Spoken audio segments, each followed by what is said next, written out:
नमस्कार, मैं श्वेता आपका के लाइव न्यूज में स्वागत करती हूं। तो चलिए शुरुआत करते हैं आज की बड़ी और प्रमुख खबर से। राहुल गांधी की वायनाड सीट से दावेदारी पर ही लेफ्ट का सवाल, यहां लड़कर क्या पाएंगे।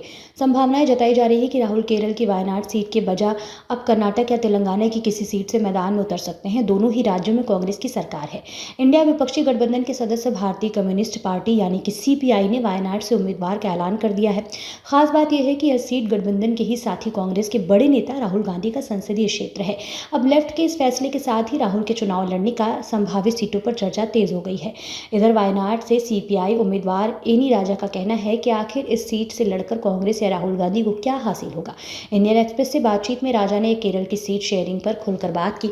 उन्होंने कहा कि राज्य में सालों से एलडीएफ बना यूडीएफ रहा है, यहाँ कोई भी इंडिया गठबंधन नहीं है। साल 2019 में भी सीपीआई ने वायनाड सीट से चुनाव लड़ा था। कांग्रेस सांसद राहुल के सामने चुनाव लड़ने को लेकर उन्होंने कहा कि कांग्रेस यहाँ राहुल गांधी को केरल से चुनाव लड़ाने से क्या मिलेगा, कांग्रेस को सोचना पड़ेगा। राजा ने कहा कि राष्ट्रीय स्तर पर कांग्रेस और वाम दल फांसीवादी ताकतों के खिलाफ लड़ रहे हैं। उन्होंने कहा कि कांग्रेस के पास सुरक्षित सीटों के लिए कई विकल्प भी है। ये तमिलनाडु, तेलंगाना, कर्नाटक जैसे कई जगहों पर हो सकती है।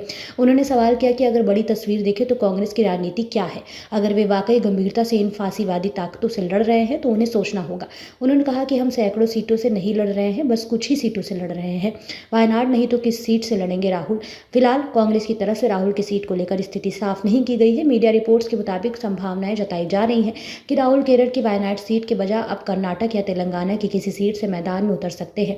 दोनों ही राज्य में कांग्रेस की सरकार है। साल 2019 में राहुल ने उत्तर प्रदेश के अमेठी से विधानसभा चुनाव लड़ा था, लेकिन उन्हें भारतीय जनता पार्टी नेता स्मृति ईरानी के हाथों हार का सामना करना पड़ा था। खबरों में अब तक के लिए बस इतना ही। फिर होगी आपसे मुलाकात ऐसी किसी बड़ी और खास खबर के साथ। तब तक के लिए नमस्कार और देखते रहिए के लाइव न्यूज।